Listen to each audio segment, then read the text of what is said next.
Bonsoir tout le monde, je suis là pour partager avec vous des idées, des histoires. Je ne fais que ça depuis des années. En fait, hier, avant de dormir, j'ai dormi tard, j'étais fatigué. Et j'ai pris mon iPhone et j'ai téléchargé une application Kim Kardashian.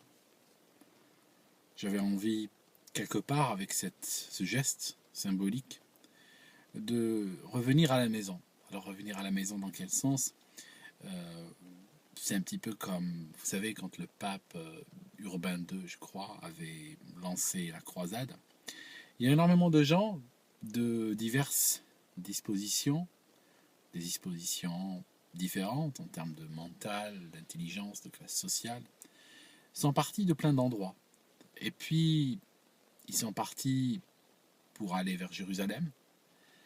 Et beaucoup ont marché pendant des fois quelques jours, et puis sont revenus à la maison après une nuit ou deux dans les bois.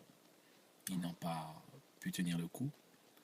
D'autres sont partis le matin et puis leurs chaussons leur ont fait très mal et puis ils ont décidé d'abandonner l'idée de guerroyer à la croisade et ils sont revenus à la maison.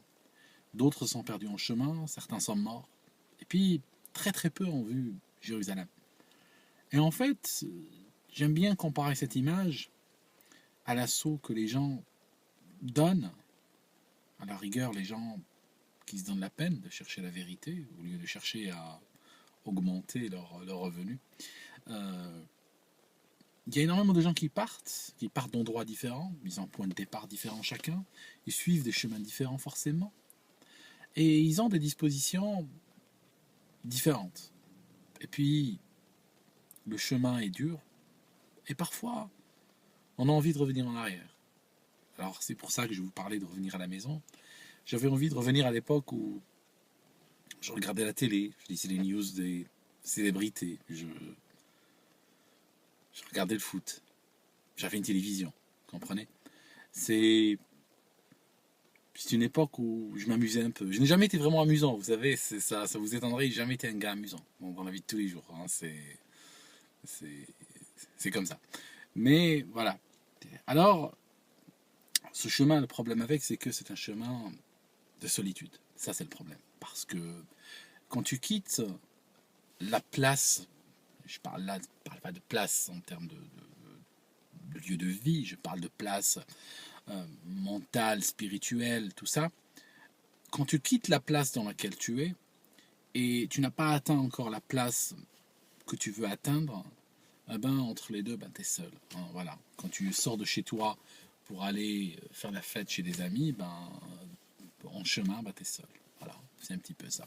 Et je suis un gars, je ne vous cache pas, je suis un gars extrêmement seul parce que j'ai choisi une voie de réconciliation.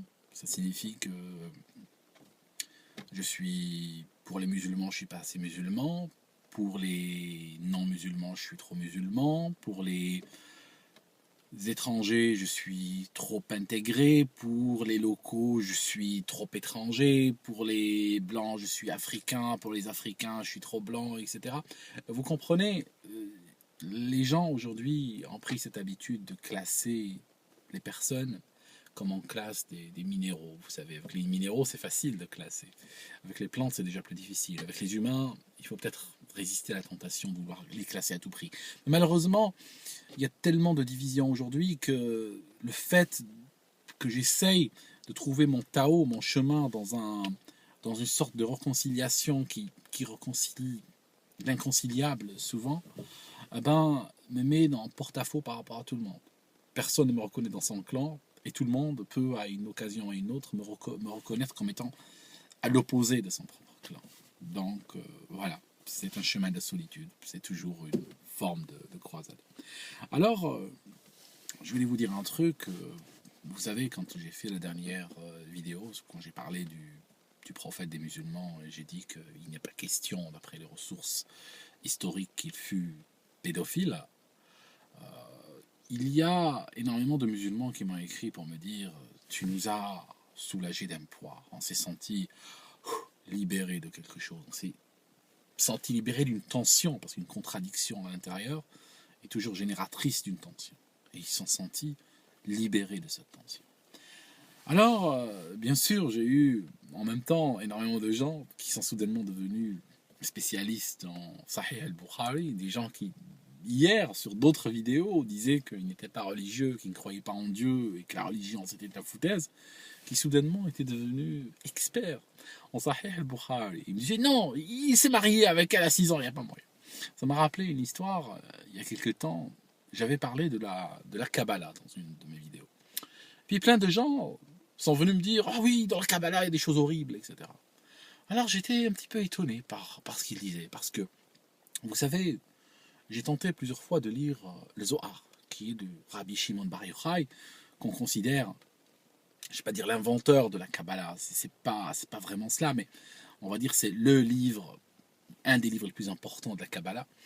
Et ce qui se passe, c'est que c'est un livre tellement compliqué, tellement profond, qu'il y a même des gens qui se demandent si un humain tout seul a pu l'écrire. Donc ils n'arrivent même pas à imaginer que, quel, quel que soit le niveau intellectuel, le niveau spirituel de Rabbi Shimon Bar Yochai, ils n'arrivent pas à croire qu'il a pu l'écrire tout seul.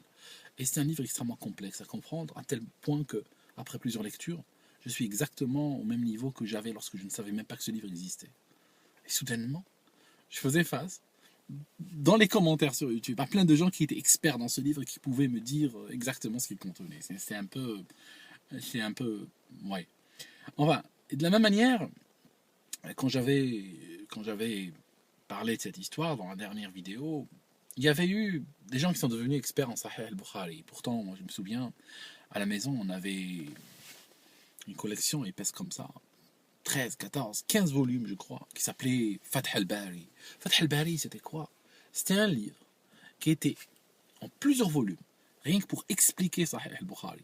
Et ce livre est lui-même tellement compliqué par rapport à notre niveau spirituel d'aujourd'hui qu'il nous faudrait probablement 50 volumes rien que pour l'expliquer lui. Et soudain, j'avais hier, dans la vidéo, dans les commentaires, j'avais des gens qui étaient devenus soudainement experts en Sahih al-Bukhari. Pourquoi? Parce qu'ils avaient un point à prouver. Je vous dis un truc, les musulmans, je leur balance pas des fleurs, vous savez, j'aime tout le monde, mais je critique tout le monde en même temps, et j'essaye de ne pas donner des critiques qui ne sont pas méritées ou qui ne permettraient pas à quelqu'un de croître à partir de ces critiques-là.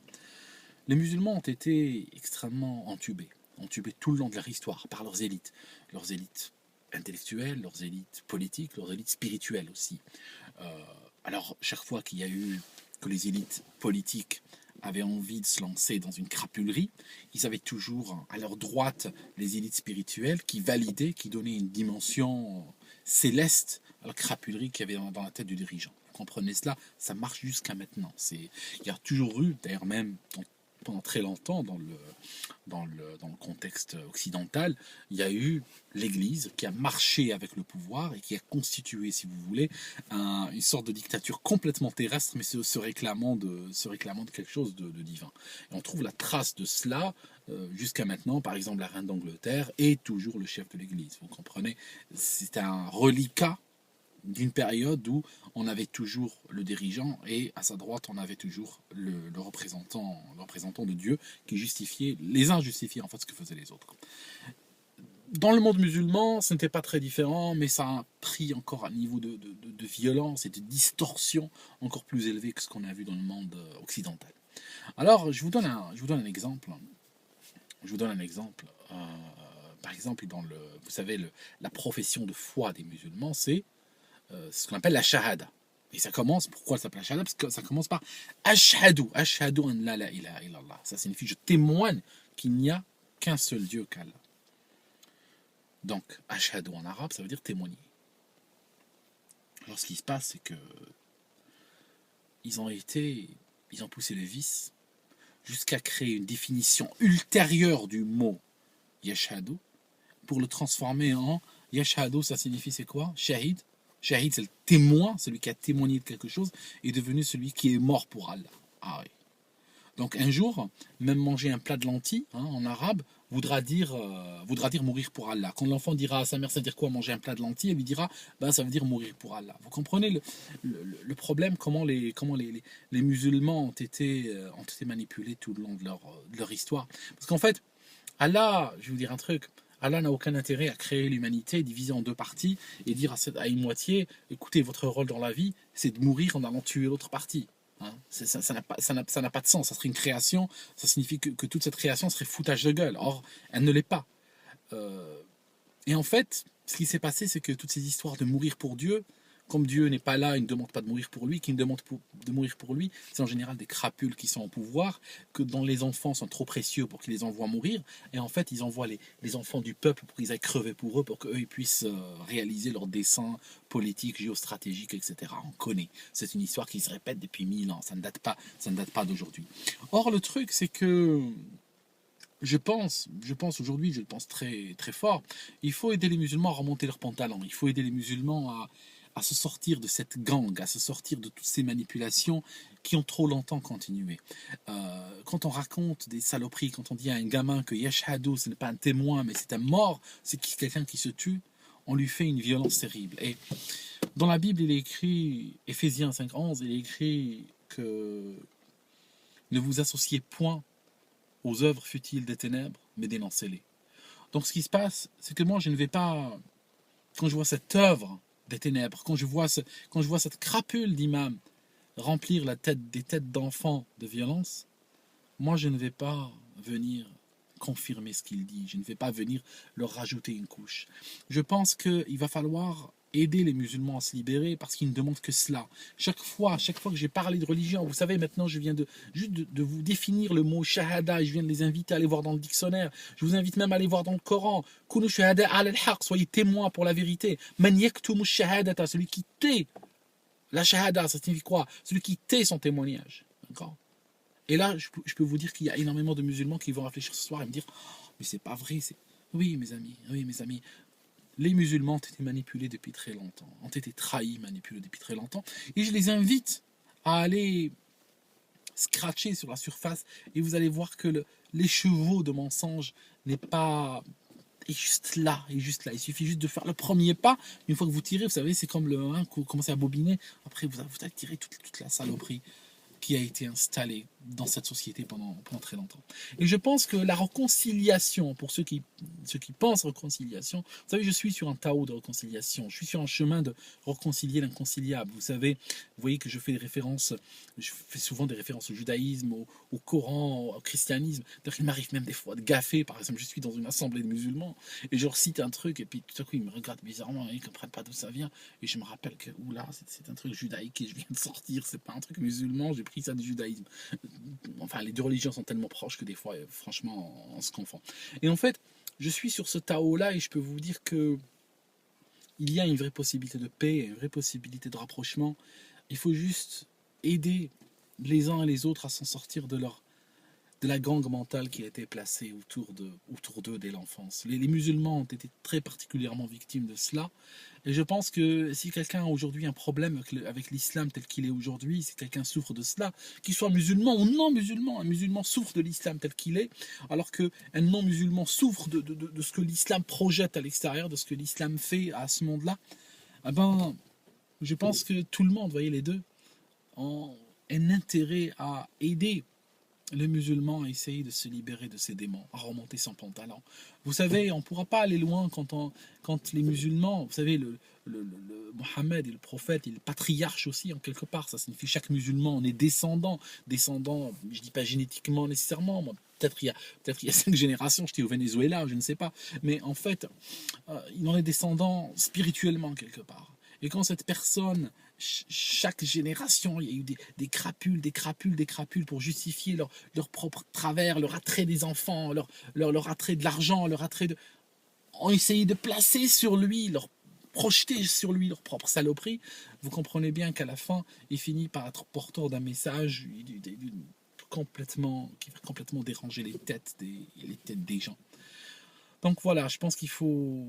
Je suis sur ce Tao-là, moi je vous le dis honnêtement. Je pense pas que ça sert plus à rien. Ça sert à rien de vouloir attiser la haine. Elle est à son paroxysme. C'est inutile. Si vous voulez attiser la haine, sincèrement, je peux vous dire, allez vous reposer, regardez un match à la télé parce que c'est bon. Je ne crois pas que vous pouviez rajouter au niveau de haine qui existe aujourd'hui. Voilà mes amis.